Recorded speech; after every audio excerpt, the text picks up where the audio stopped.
non, je crois qu'il ne peut pas porter plainte contre Nafi Ngom. Nafi Ngom est protégé par la loi dans cette affaire-là. La loi créant l'OFNAC protège Nafi Ngom. On ne peut pas l'attaquer sur la base d'un travail qu'il a déjà fait. Là, il n'y a pas de souci là-dessus. Je crois que quand cette plainte-là sera envoyée, elle sera irrecevable. Hein. Il ne peut pas. Maintenant, moi, à l'époque, à la place de Nafi Ngom Keïta, à la place de l'OFNAC, je n'aurais pas fait un audit direct. J'aurais demandé aux organes de contrôle, parce que l'OFNAC n'est pas un organe de contrôle. J'aurais demandé au président de la République d'instruire les organes de contrôle à vérifier le coude. Et s'il y a des éléments de soupçon de corruption,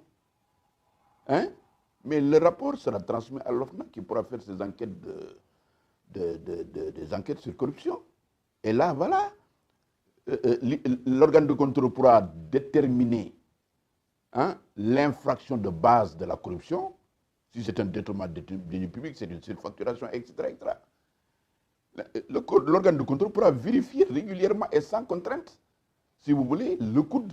Donc, Mme Nafi Ngom Keïta a commis une erreur d'appréciation. Non, je ne dis pas qu'elle a commis une erreur d'appréciation. Je dis qu'à sa place, moi, c'est ce que j'aurais fait.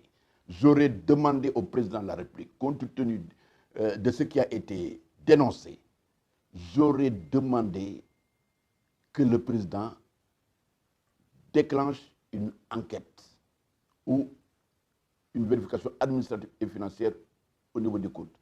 Et à ce niveau, le rapport qui sera issu de ce truc, de ce contrôle, si le rapport fait état de soupçon, je dis, parce que l'OFNAC n'a pas qualité pour qualifier l'infraction, de soupçon ni l'IGE, s'il y a des faits qui peuvent être, qui peuvent relever de soupçons de corruption, mais dans une nécessaire, en tout cas, un nécessaire échange, une nécessaire collaboration entre l'OFNAC et les organes de contrôle, mais les soupçons de corruption pourront être transférés. Mais moi, c'est ma conviction qu'on aurait pu demander à un organe de contrôle d'auditer le coude et pas que l'OFNAC audite directement le coude. Ça, c'est mon point de vue. Mais je sais que Nafi Ngom, dans toutes ses actions, cherche à bien faire. Non, comment est-ce que comprenez-vous toutes ces attaques qu'elle subit présentement? Non, je ne suis pas d'accord. Parce que Nafi a eu à servir ce pays. Elle a eu à se battre. Elle a eu à servir de façon, en tout cas, à mon avis, très honnête, très pertinente, ce pays-là. Est-ce que les gens qui le disent ont la preuve que c'est Nafi Ngom qui a filé le rapport à celui qui a écrit le livre? Est-ce que les gens ont la preuve que c'est Nafi Ngom qui a filé le rapport? Mais pour accuser quelqu'un, il faut avoir des éléments de preuve.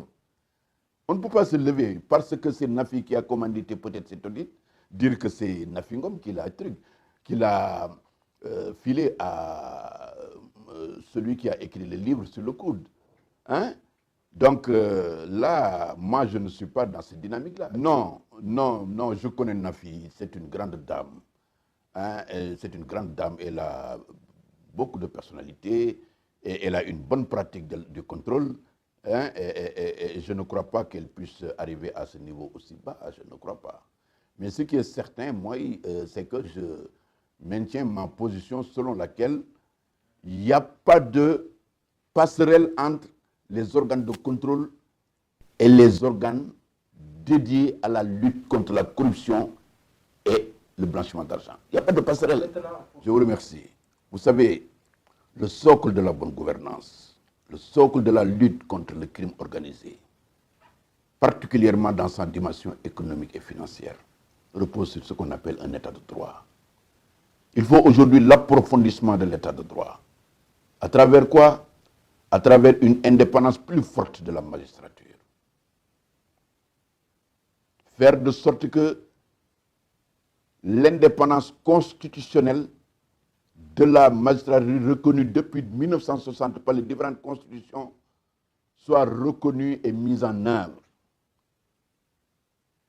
Il faudrait également, pour des crimes comme la corruption, dessaisir le ministère public de l'initiative de la poursuite.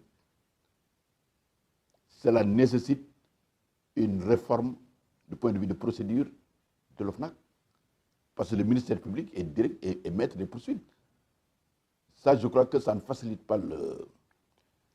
Il faut également revoir les organes dédiés à la lutte contre, si vous voulez, la corruption, le blanchiment d'argent, etc., etc. Du point de vue même de leur attachement.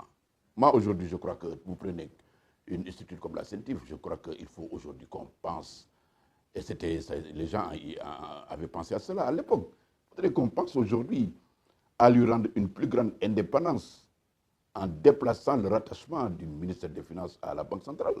Je crois que ça ne change en rien la nature administrative, en tout cas, de cet organe de lutte.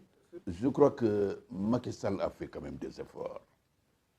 Je crois que Macky Sall a fait des efforts en matière de bonne gouvernance. D'abord, a-t-il fait mieux que... non, il a fait mieux que Maître Wade. Ça, je le dis, je le confirme. Et je suis en train d'écrire un livre qui va le confirmer.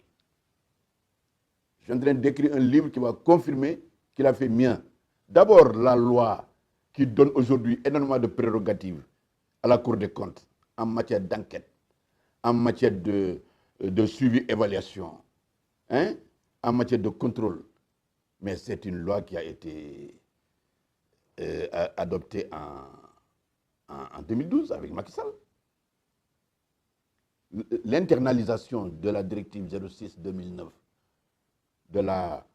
de l'UEMOA sur la Cour des comptes a été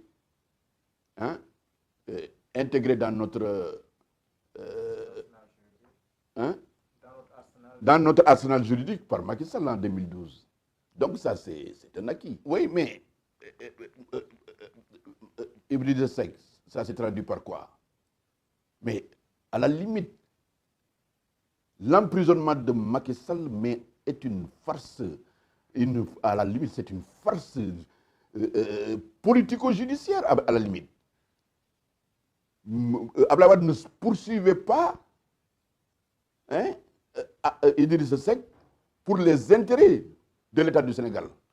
Il le poursuivait pour des intérêts crypto-personnels. Ah oui, je le dis et je le défends. Les intérêts, ce qui reprochait à Idriss Seck, le président Abdoulaye Wade ne l'a pas dit en public. Ce qui lui reprochait, ce n'était pas ça. Peu de Sénégalais savent aujourd'hui ce qu'il reprochait à Idriss Seck. Non, ça je peux pas le dire. Il le dira lui-même s'il m'écoute. Ce qu'il reprochait à Idriss Seck, ce n'était pas uniquement les chantiers de Thiès. Hein. Oui, et les chantiers de Thiès. Ce ne sont pas non plus les milliards de Taïwan. Hein? Non, de toute façon, ce qu'il reprochait à Idriss Seck n'était pas, en tout cas, des reproches dans l'intérêt du peuple sénégalais et dans l'intérêt des Sénégalais. C'était des problèmes personnels qu'ils avaient, des problèmes financiers. Ils n'en ont pas parlé. Bon, ensuite, du point de vue des avancées également, mais Macky Sall a créé l'OFNAC, même s'il y a des errements. Il lui suffit aujourd'hui d'apporter quelques réaménagements pour que l'OFNAC puisse aller de l'avant. Et je voudrais lui suggérer, à propos de la commission de suivi qu'il veut mettre en place, qu'elle est inutile. Hein? La Cour des comptes a une mission de suivi des recommandations qu'elle formule.